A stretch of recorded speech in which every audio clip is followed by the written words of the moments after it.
And and this is when I was homeless on the streets, and he ended up taking me off the streets and giving me a place to live. And I think then it's really got bad. Um, Me and my wife ended up moving in there, and he started prostituting her from the house. And of course, by then I was so strung out that I didn't want her prostituting for drugs, but it became a benefit for me now Right. because not only was she getting drugs for herself, as I was sitting back and she was getting drugs for me too. And when a guy's out there and he's strung out, him getting money for drugs is way harder than a woman. And so it became easy for me to get high, you know. And the more that's I started staying there, and I started answering the door and holding the gun and running drugs for him. And it just got so bad. And a lot of things. I wish I had more time to say to tell you. There were so many things go on that I seen that people would cringe over. Just terrible things. And because when you start involved, and these were gangsters from Chicago. These wasn't nobody, no lame. I mean, these were big time gangsters. And I seen people shot. I seen people kneecapped. I seen all kinds of things happen. These are things that I wasn't used to.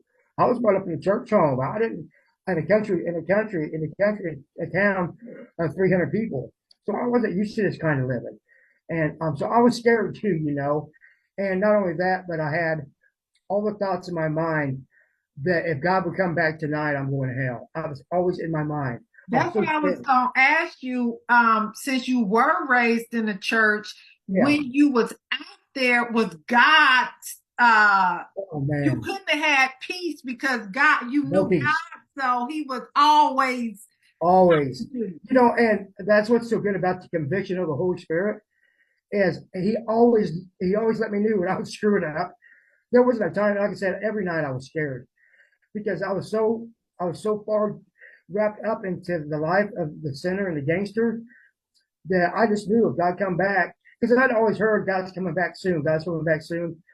And so I was always frightened that if I didn't OD and go to hell, God was going to come back and I was going to go to hell. One way or another, I was going to hell. And Satan embedded that into my mind all the time.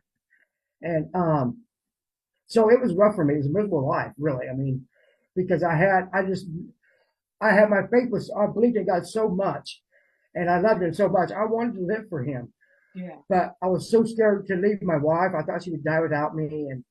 And then I had the monkey on my back too, and I then lost all my 5 kids, so I had that on me too, and I felt like I was just worthless, and I felt like that's all I had was her and my friends from the streets, and